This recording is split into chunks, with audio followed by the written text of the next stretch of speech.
Coming up, healthier bones for healthier living. How to get them. Technology that's giving peace of mind and safety to a community and its families. And the South's great outdoors are on the itinerary in today's Traveling Around. All this and more is next on Time for Living.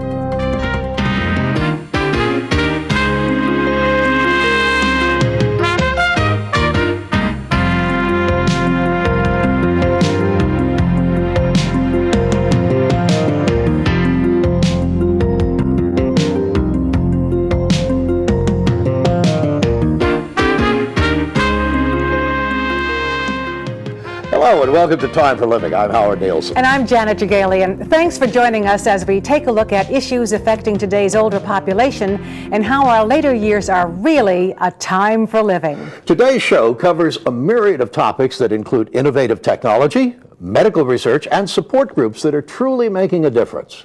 More and more research dollars are being directed to the study of how to keep your bones in good shape, preventing them from becoming brittle as you get older, and making sure your diet is the best it can be to ensure stronger bones. In this week's lead story, Time for Living's Barbara Brilliant reports on a topic that has captured the attention of people both young and old.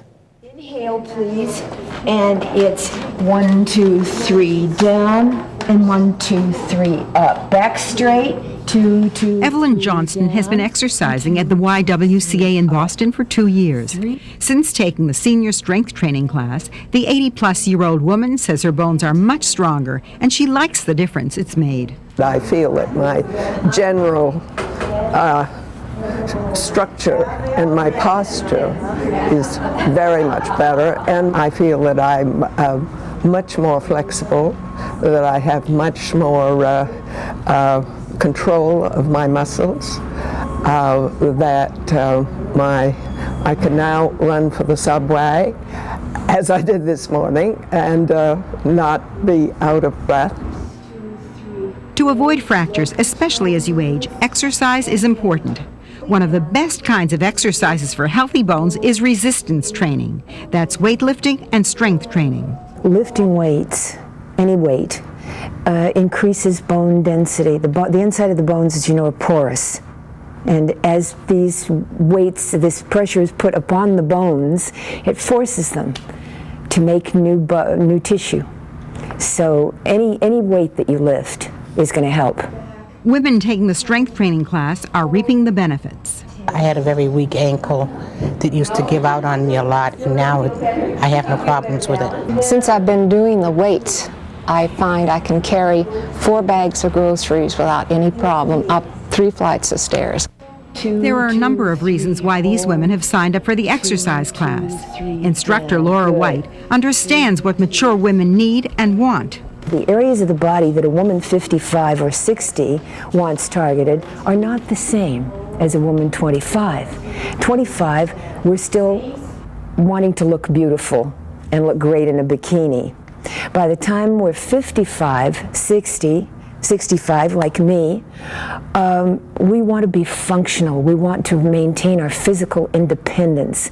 Exercise is just one way to keep your bones healthy.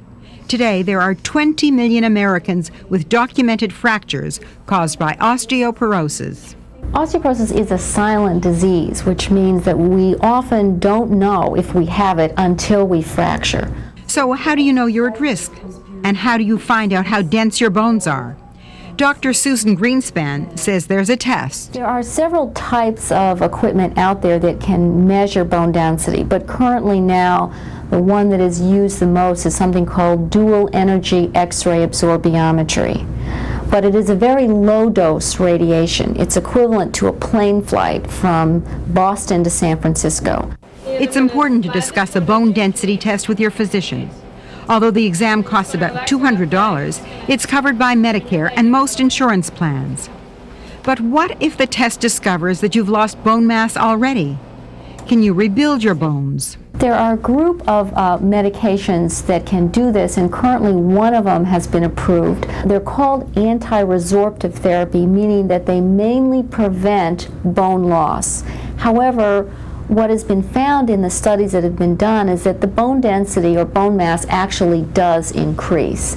We don't fully understand why, but it's not just preventing bone loss. We actually do see the bone density go up. So the good news is there are things you and your doctor can do to slow down and even prevent osteoporosis. We can make a diagnosis before it happens. And in addition, we know that there are preventive therapies to prevent it from getting worse, and there are treatments. There are now 3 FDA-approved treatments.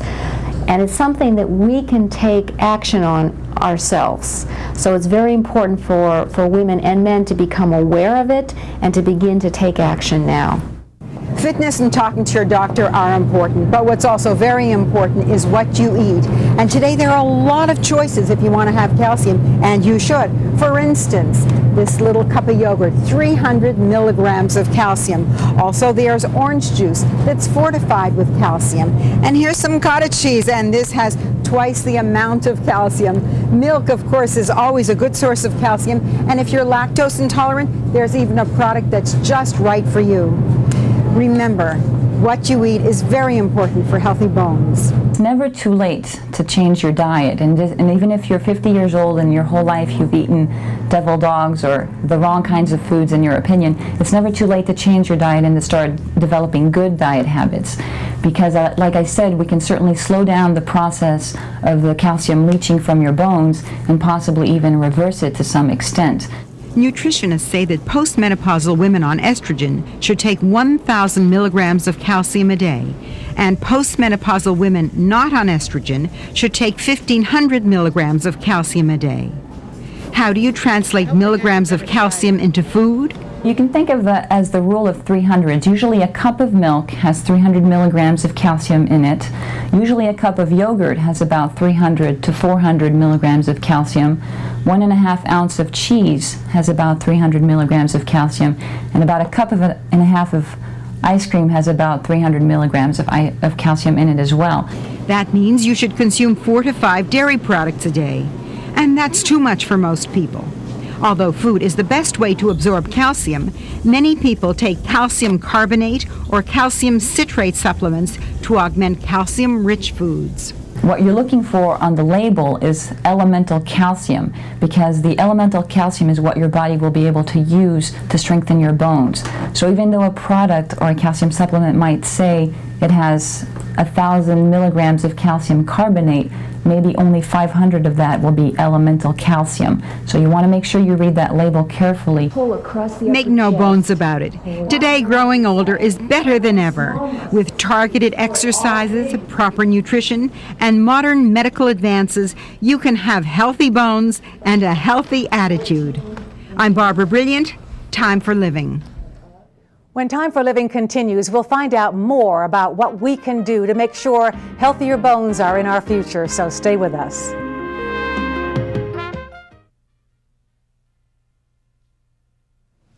Okay, you're supposed to slide a little bit further to the left. Don't slide off. Like that? Is that okay? Oh, that's perfect. Yes.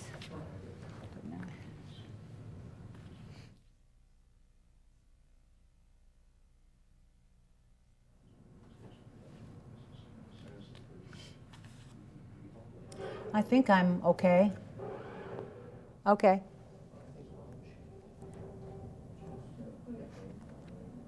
And I just have to look at you, right? Just talk to me, that's all. Don't look anywhere else, just talk to me. Because that's your camera, that'll be focusing on your face anyway. So. Okay.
Welcome back. Joining us now to take a closer look at the subject of bones, healthy or not, is Dr. Margaret Seaton, Chief of Rheumatology at Cambridge Hospital. She's also a staff member at Massachusetts General Hospital and a teacher at Harvard University. Welcome to Time for Living, Dr. Seaton. Thank you. Nice to have you here, and it was interesting to watch that particular segment that was done, and it shows that certainly osteoporosis is a topic that's a health issue of great concern. In fact, I read that $10 billion is spent in medical care for osteoporosis each year. So that certainly puts it into that higher level of concern.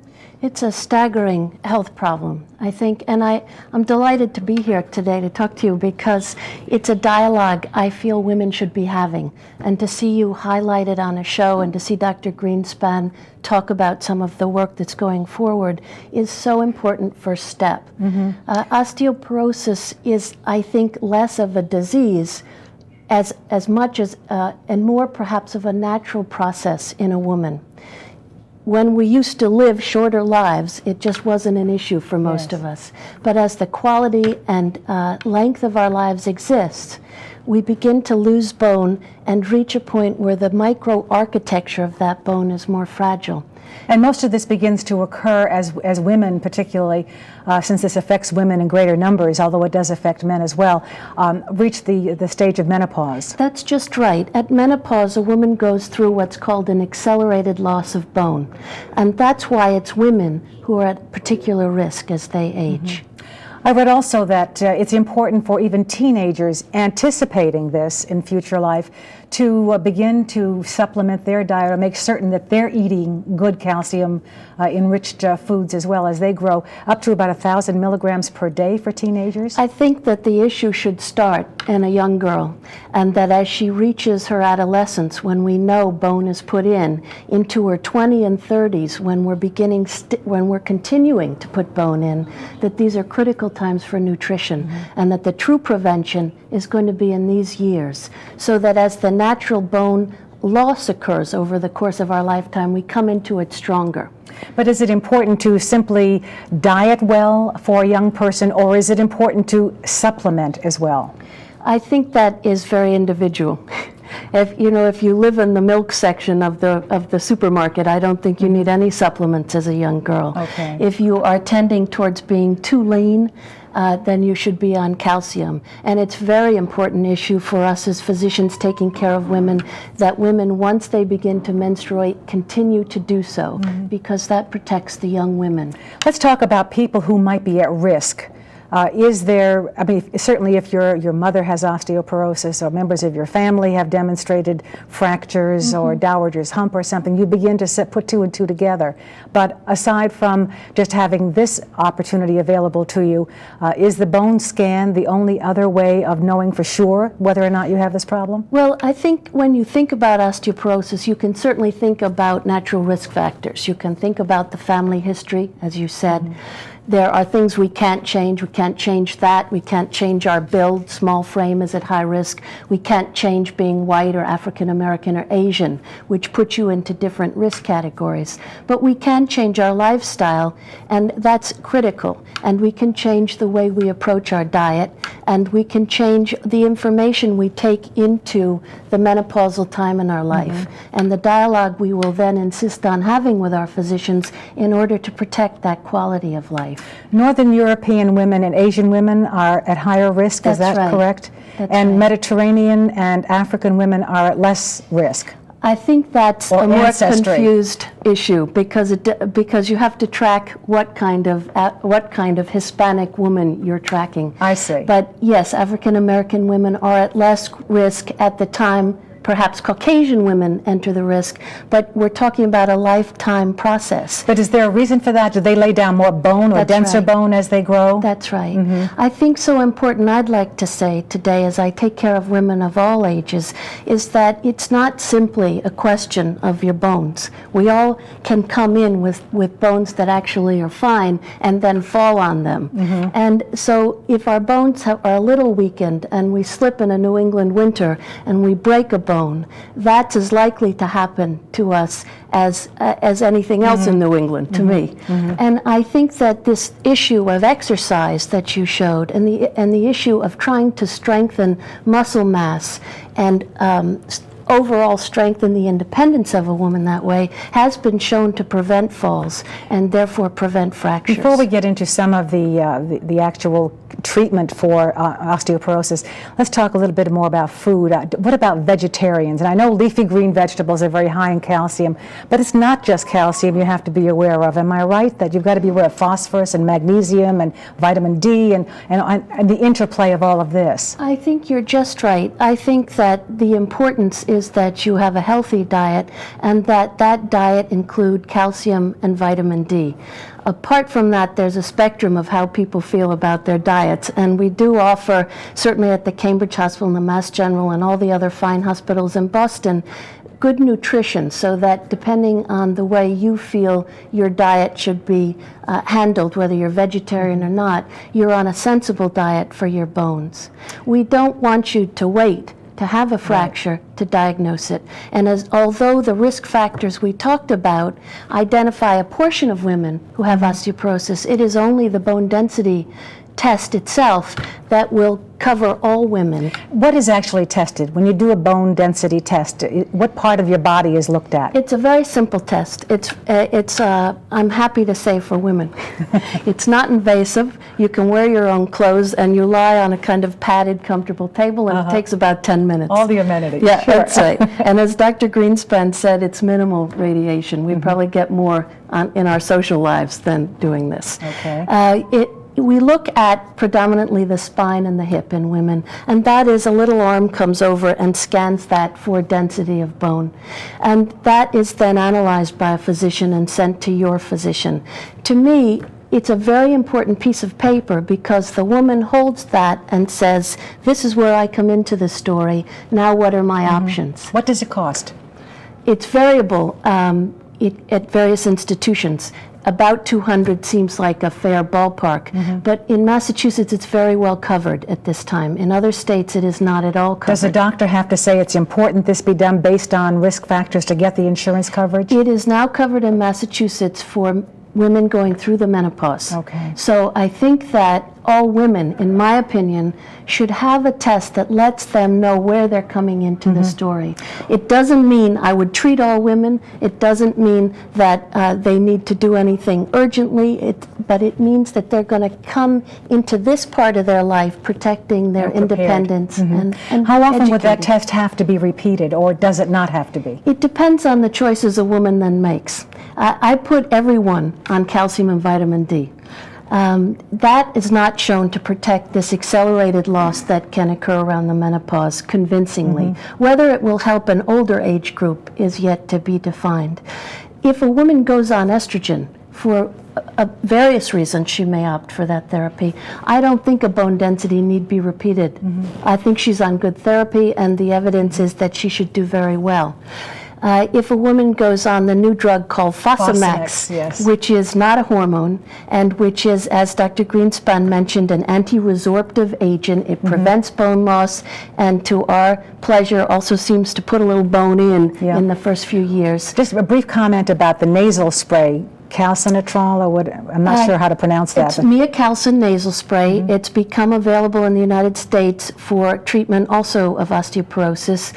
I think it's useful in a group of patients, particularly older patients on multiple medications who may not tolerate the other medications, or women who have no desire to go back to a hormone feeling. Let's talk also about exercise. What happens when a person does resistive exercise that helps the bone? I think that there's good evidence that resistive exercise actually strengthens that bone you're using during the time you're doing it. But I think the exercise is much more important than that. I think it gives a woman much better balance. How much exercise does a woman need on average to make certain they get the benefits of it? It's extremely variable depending on your sport. And how about just walking? Walking's wonderful. And I try and send everyone out 30 minutes 3 times a week. And I think if you go with other women, it's not only great for your bones, but it's great for your psyche. That you come back much happier. I read somewhere 7.5 miles a week is is what you should try to aim for. And it can be done in 20-minute segments, 30-minute segments, whatever. But if you try to piece together that number of miles a week.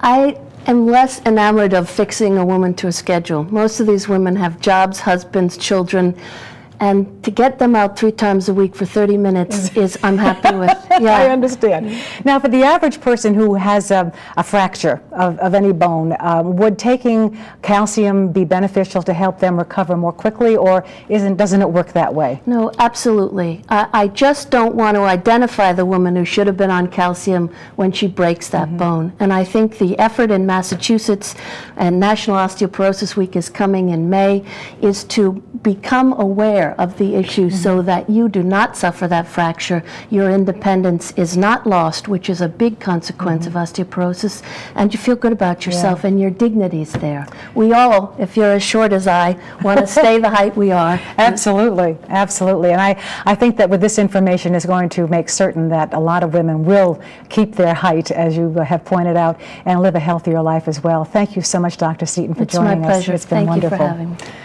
Coming up next on Time for Living, as the mammogram debate continues, prevention support seem to be making a difference in Arkansas, so stay with us.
The thing too, I mentioned to Jean, she had a tendency to make references to New England, to Massachusetts. Yeah, I know. Massachusetts, New England. Yeah. And we really got a Yes. brief. I can hear. Can you hear? I could hear program. I don't hear No, can anybody you hear talking her? to me. No.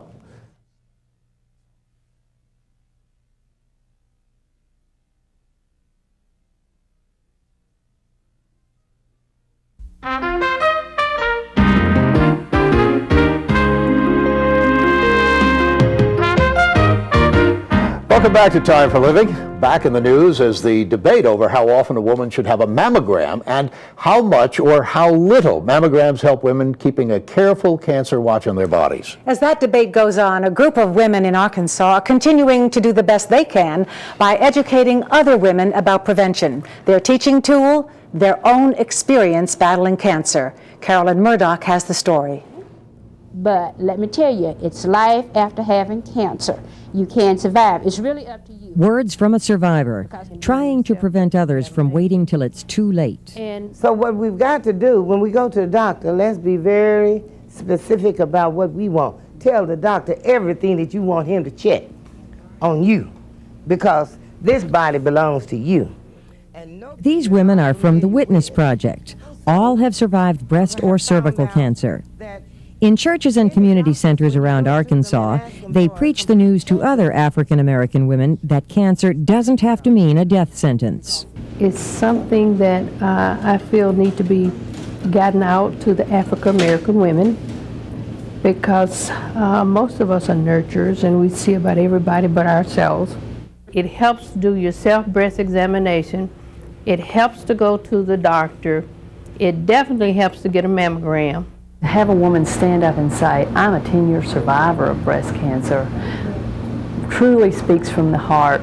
It provides a very credible person and messenger, and the message and the words that they speak are considered in a different light. And whatever you do to one, you must do to two if you want to keep two. Okay? With humor and sensitivity, the volunteers tell their stories and teach the importance of early detection. And don't take those fingers off. And just kind of rotate. They demonstrate how to do a self-breast examination to women of all ages. The program seems to be working. When we first started witnessing, people would not come out. Anytime you say the word cancer, they would turn you off. Now we're having more programs. People call and ask us to have programs for them, and women are beginning to open up and talk. Officials with the Witness Project say the number of African American women in Arkansas being screened for breast cancer and cervical cancer is increasing. I'm Carolyn Murdoch. Time for Living. While the Witness Project program continues to educate and inform women about preventive methods, the debate about mammograms and their frequency has become a governmental issue. An advisory panel to the National Cancer Institute now recommends routine mammograms for women in their 40s. Routine would be every 1 or 2 years. And women are considered at higher risk if they have had breast cancer before, are genetically susceptible, have close relatives with the disease, have lumpy or dense breasts, or have their first pregnancy after age 30. We now turn to a program that uses technology as part of its prevention program. In Washington, D.C., there's a community that has found the answer to reducing worry by relatives and friends who fear for the safety of their loved ones. And while it may seem like a little bit of Big Brother, for many it's as reassuring as the policeman on the local beat.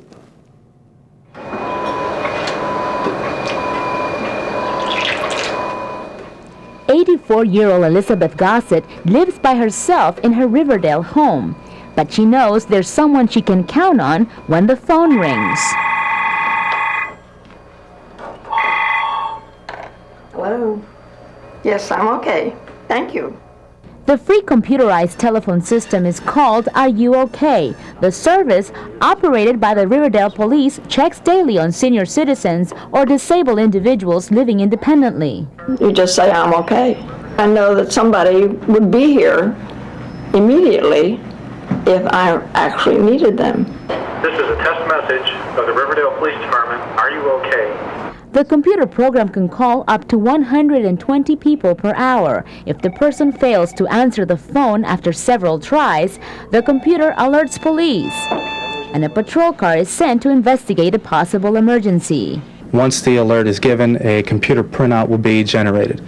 The computer printout will give all the information that we need for that individual in order for us to respond to whatever emergency might be there. The police and fire departments saw the need of having this service after many seniors were left without power and stranded in their homes during the blizzard of '96. We were concerned about their well-being, and we really didn't know where they were, in many instances who they were or where they were, and saw a need for some ability to contact or to identify this vulnerable population. The service is not just for seniors, homebound individuals of any age, and kids who stay home alone are encouraged to subscribe to it. A simple call can mean peace of mind for a loved one living alone. That was Iris Argueta reporting. When Time for Living continues, it's time for traveling around. Get your bags ready. We're headed to the South's great outdoors when we come back, so stay with us.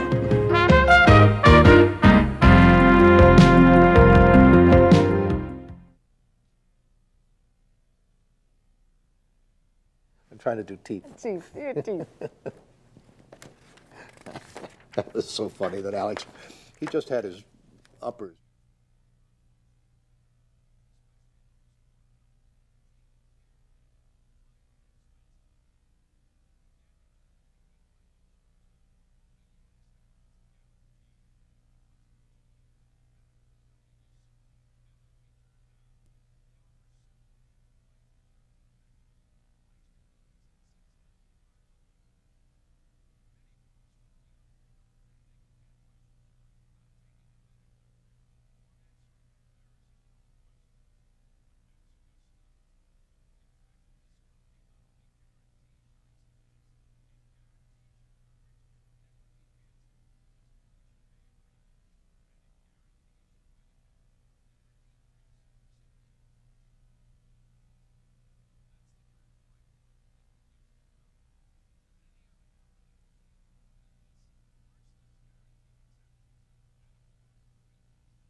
Chagalian. Now, as promised, we will take you on our weekly journey to faraway places, beautiful places, of course, and they're all over the world. Only this time, we head south to Carolina, where it doesn't matter if you're a history buff, an avid fisherman, or you just want to relax. You can do all or none of those things at today's Traveling Around destination. Many people are now discovering the Outer Banks, one of the best-kept secrets of the East Coast, a windswept string of barrier islands 20 miles east of North Carolina's mainland, rarely more than a mile or two wide, with bays and inlets on one side, the Atlantic on the other. With all that open water, it's not surprising that the fishing here is considered by some to be the best on the eastern seaboard. The beaches are clean and abundant. Steady breezes are a big draw for hang gliders and windsurfers. Just as many decades before, the Wright brothers chose this place for man's first powered flight. It gives you a tingly feeling to know that in 12 seconds they were able to unlock the secrets that took us to the moon. It was here in December 1903 that Orville and Wilbur Wright made the world's first powered flight. Today at this national memorial, you'll find markers showing where all 4 flights ended that first day. There's a monument atop the hill and a visitor center where rangers use an exact replica to explain how the first plane was designed. If you are so inspired, Kitty Hawk Aero Tours will take you on your own first flight, beginning right next to the memorial, flying along the Outer Banks coastline. Another popular attraction is Fort Raleigh. All that remains of a 16th century colony are a few earthen mounds. Why then are so many people drawn here? What visitors seem to love most about this place is the air of enduring mystery. An English supply ship returning to Roanoke Island after 3 years found virtually no trace of 110 men, women, and children, English settlers who disappeared, and to this day, no one is exactly sure why. What happened to them? Why they left? We still don't know the answers to those questions, and it's continued to intrigue people for over 4 centuries now. If you want more modern diversions, there's miniature golf for the grandkids, big golf for the grown-ups, like the challenging Nag's Head course open to the public. And if you're in an exploring mood, head south across the Oregon Inlet down through Hatteras Island. You'll pass the Pea Island Refuge, teeming with birds and other wildlife. Along the way, stately lighthouses dot the shore. If you've an afternoon to spare, take the free 30-minute ferry ride to Ocracoke, the southernmost island. It's a quiet place with a few shops and inns. But this is one of the most popular lures for bluefish. A blustery summer afternoon on Cape Hatteras. Not ideal fishing weather, but local angler Gary Oliver is out there anyway. A lot of days it's tremendous fishing down here. Cape Hatteras is probably the most famous place in the world to surf fish. There are 70 miles of beaches in the Outer Banks. Bring your 4-wheel drive and you can fish and swim and sun all day for free. At the higher end, charter boat fishing can cost up to $750 for the day. We got dinner tonight. Huh? If that's beyond your budget, $20 buys a half day of fishing on one of these head boats. Cheaper still, pier fishing. There are more than a half dozen private piers along the Outer Banks, and it costs just $5 to use them.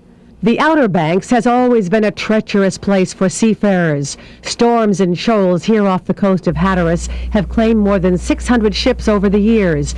In fact, this place is known as the graveyard of the Atlantic.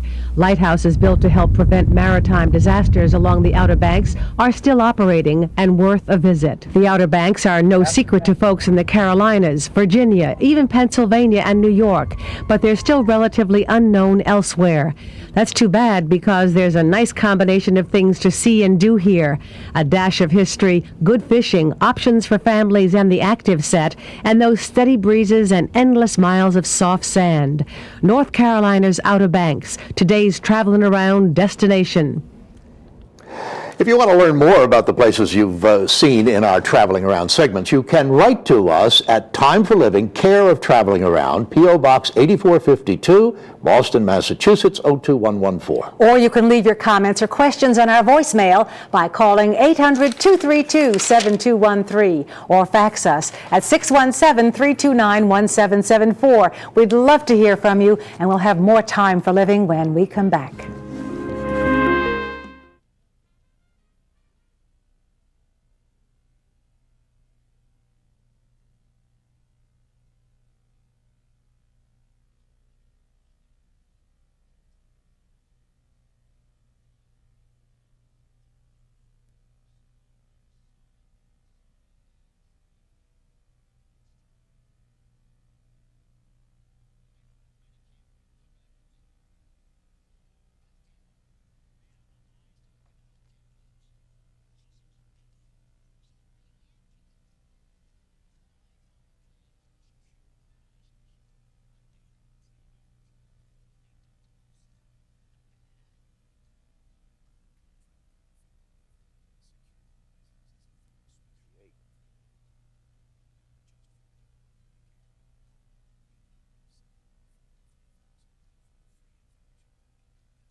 Welcome back to Time for Living. In today's Health, Finance, and More, the subject is financial planning. When it comes to financial planning, many people know they need a financial planner, but very few know how to choose one.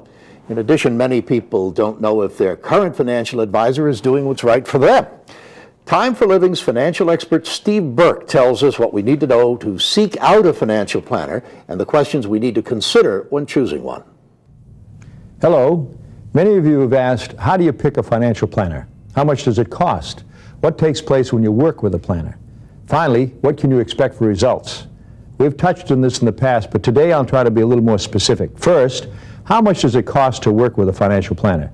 There are 4 basic approaches to cost. Fee-only planners charge anywhere from $25 to $300 per hour, not unlike a good attorney or accountant. Commission-only planners work on the commission they receive if you buy a product from them. Then there are those who charge a fee and also receive a commission if you buy a product through them. Last are those financial planners who charge a fee but credit any commissions received against the fee, which many times wipes out any fee. Certainly one of the first questions you should ask of a planner is, how are you compensated as a financial planner? If you don't like the reply, that's a good time to halt the discussion. If you're not sure that you understand the answer, ask to have more of an explanation or an example of your possible charges. If the planner is not cooperative, it might be best to look elsewhere. If your financial situation is fairly simple, the bill should be a moderate one. The planner should be able to give you a pretty accurate idea. After all, he or she is a financial planner. Or you might suggest that you don't want to spend more than a certain amount of money. If you sense that the planner is being uncooperative or doesn't understand the point you're trying to get across, the odds are that the chemistry between you is not good. It's time to reconsider doing business with that person. On balance, you will find most people in the area of financial planning to be good and helpful professionals. Unfortunately, as in any profession, there are a few individuals who are less than ethical, but your common sense will generally help you differentiate between the good and the bad. One clue, if it sounds too good to be true, it probably is, so be very cautious. What occurs when you begin to work with a planner? You should be prepared to be very candid with the woman or man you are dealing with. I'm sure you can recognize that anyone trying to help you needs straight answers to their questions, which many times can be very personal. Without honest replies, the questions financial planners lead a client down the wrong path without knowing it. This is not the type of activity either you or your planner wants to be involved in. Whether your interest is retirement planning or planning to help someone's educational needs or estate planning, it is very important that you know what you want to accomplish. This means the amount of money or income or return which you want to realize for yourself or someone else, and when. This saves time, which is chargeable, and also makes it much easier for your advisor to come up with more definite suggestions for your approval. The last part of the planning process is the knowledge that initially there may be backing and filling, as I call it. This simply means that some of your initial ideas may need to be modified or actually put off or dropped. That's not bad, because you must remember that all decisions are yours. So if you change something, it's because you feel that's the best idea at the time.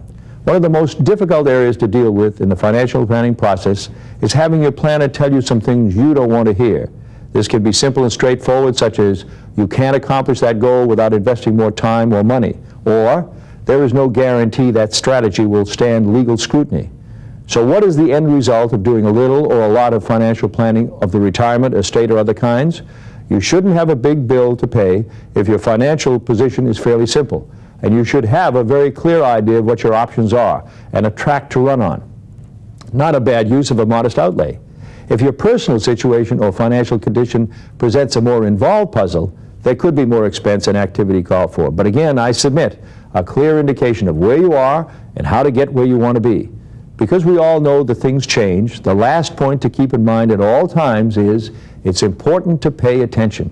If something happens or you feel something is not as you expected, contact your financial planner and ask lots of questions until you're satisfied with a good financial plan. You are in a position to travel the course you're happiest with. And at the same time, make some course corrections if you feel you should. This is Steve Burke, Time for Living.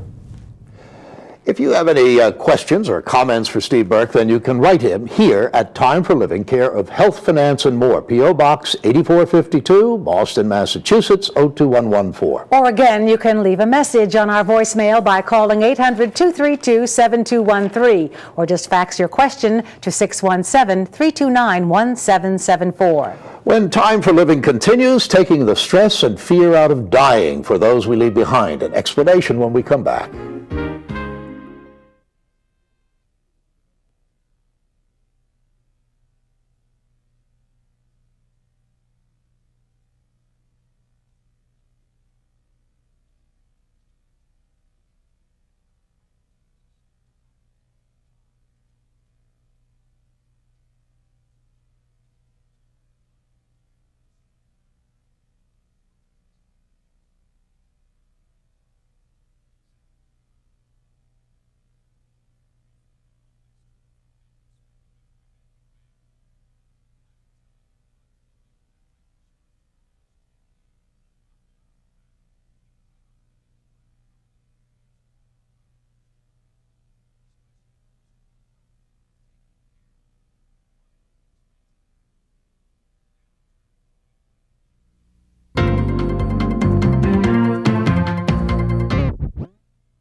Receiver.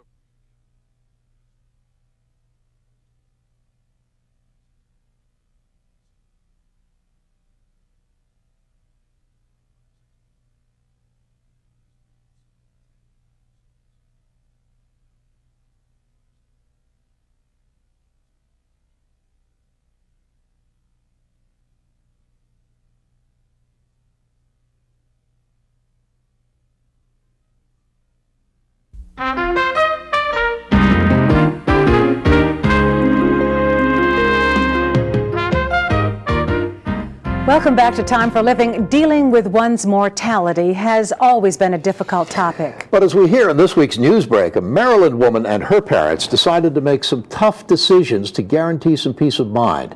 Time for Living correspondent Carolyn Murdoch has the story.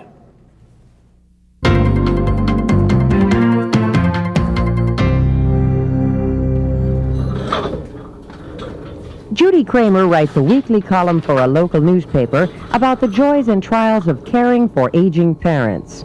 And she knows the pain of having to make one of the hardest decisions in the world, allowing a very ill parent to die. Once the decision was made, there was a sense of relief. Relief that the decision had been made, relief that her suffering would be over. Judy's mother had prepared an advance directive. It instructed Judy to allow her mother to die when the burdens of continuing to live become greater than the benefits. Having the advance directive meant that I could make this decision, and I had no guilt because I had discussed it with my mother beforehand. I had discussed it with my father. I had discussed it with my brother. Advance directives are statements outlining your wishes with respect to health care. Usually, they address two things. One, spell out any particular wishes, important values or preferences that you have with respect to treatment, particularly end-of-life treatment, but it could be other things. And name a proxy, name an agent, as we say, to be your spokesperson when you can't speak for yourself. Maybe most importantly, advance directives make the process of death and dying easier on family members. We see time and time again families who have to make decisions for a mother or a father who've had no advance directive who have no instructions ahead of time. And it's a very agonizing position to be in. But even with an advance directive, the decision is still a difficult one. Less than 8 weeks after Judy Kramer's mother died, her gravely ill father took a turn for the worse. She had to implement his advance directive.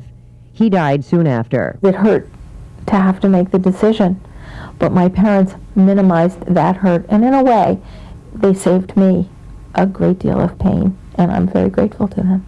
I'm Carolyn Murdoch. Time for Living. You know, advance directives certainly seem to clear up any confusion.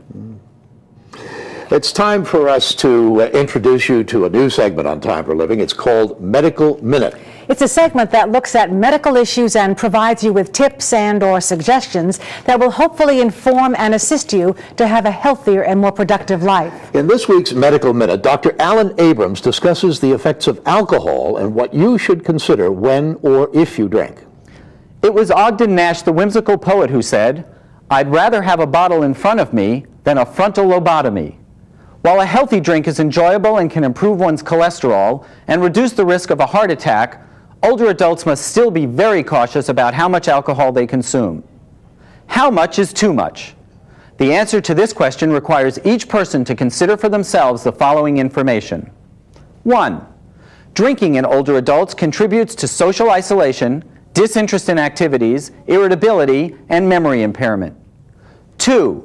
Because of age-related changes in our body's fat and water content, blood alcohol levels for a given drink are higher in older adults than in younger people. This renders elderly more prone to drunk driving levels, accidents, and all on fewer drinks than when we were younger.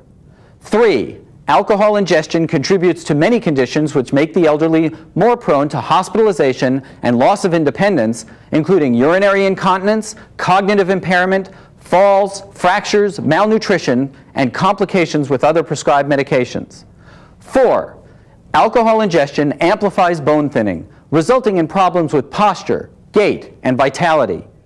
When asking yourself how much alcohol is okay, remember, 1. Drinking alcohol to lower the cholesterol in people over the age of 75 has not been shown to reduce the risk of heart attacks or strokes. 2. No more than 2 drinks a day are considered health promoting at any age, 2 drinks being 4 ounces of wine, 1 ounce of hard liquor, or 12 ounces of beer.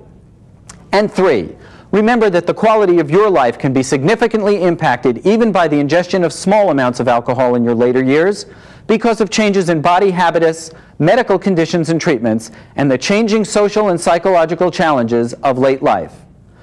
Ask your personal physician for advice about how much alcohol is healthy for you. I'm Dr. Alan Abrams with this week's Medical Minute. If you have any questions or comments for Dr. Alan Abrams, then write to him here at Time for Living, care of Medical Minute, P.O. Box 8452, Boston, Massachusetts, 02114. Or again, you can leave a message on our voicemail by calling 800-232-7213, or just fax your question to 617-329-1774. More Time for Living when we come back. Stay with us.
Well, thanks for joining us this week. Before we leave, we'd like to give you our address and phone numbers one last time so you can write or call us with your questions, comments, or suggestions, because this show is not only for you, it's about you. So please write to us at Time for Living, Post Office Box 8452, Boston, Massachusetts 02114, or send a fax to 617-329-1774.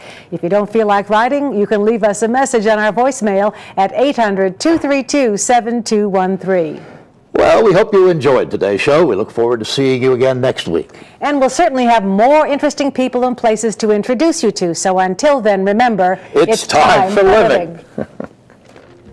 It is indeed.